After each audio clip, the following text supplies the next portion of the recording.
Welcome to my YouTube channel. गांव के बीचों बीच से थोड़ी दूर काले जंगल के किनारे पर एक विशाल हवेली थी।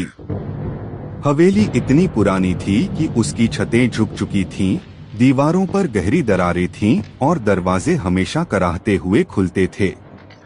बरामदे में रखी हुई टूटी हुई झूलती कुर्सी हर रात अपने आप हिलती थी, जैसे कोई अदृश्य बूढ़ा उस पर बैठा हो। गांव के लोग मानते थे कि उस हवेली में एक लालटेन खुद ब खुद जलती है। दिन हो या रात, आंधी हो या बारिश, उसकी रोशनी हमेशा टिमटिमाती रहती। कोई भी यह समझ नहीं पाया कि उसे कौन जलाता है। एक रात 3 दोस्त राहुल, मोहन और अजय ने ठान लिया कि वो हवेली का सच जानेंगे। सबने उन्हें मना किया, लेकिन उनकी जिज्ञासा डर से बड़ी थी। जब वे हवेली पहुंचे तो चारों तरफ घना कोहरा फैला था। पेड़ की मुड़ी तुड़ी शाखाओं पर बैठे कौवे जोर जोर से कावकाव कर रहे थे। तभी अचानक बिजली गिरी और हवेली की टूटी खिड़की से एक पल के लिए सफेद कपड़े में औरत का साया दिखा। तीनों दोस्तों के कदम भारी हो गए, मगर वे अंदर चले गए। हवेली के भीतर हवा बर्फ जैसी ठंडी थी। दीवारों पर पुराने चित्र टंगे थे। हर चित्र में वही औरत थी, कभी दुल्हन के रूप में, कभी उदास चेहरा लिए और कभी खून से लथपथ आंखों के साथ। अंदर जाते ही लालटेन और तेज टिमटिमाने लगी। अचानक दरवाजा अपने आप बंद हो गया।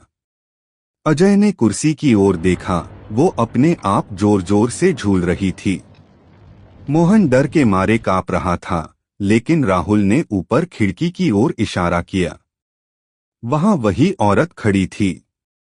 उसका चेहरा आधा घूंघट में छुपा था, लेकिन लाल आंखें धधकती आग जैसी चमक रही थीं। अचानक उसके होंठ हिले। उसने धीमी आवाज में कहा, क्यों आए हो यहाँ? मेरे पति ने मुझे धोखा दिया, मुझे इस हवेली में मारकर दफना दिया। अब मैं इस घर की रक्षक हूँ। जो भी अंदर आता है वो जिंदा वापस नहीं जाता।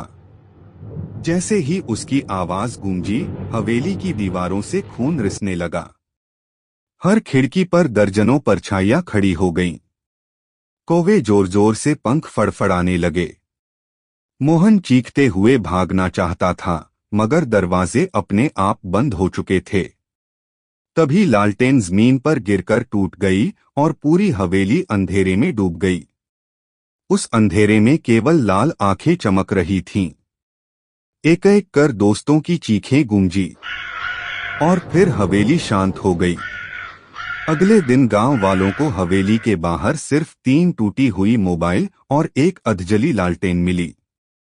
आज भी जब तूफानी रात में हवेली को देखा जाता है तो खिड़की पर वही औरत सफेद कपड़े में खड़ी नजर आती है और बरामदे की झूलती कुर्सी अपने आप हिलती रहती है।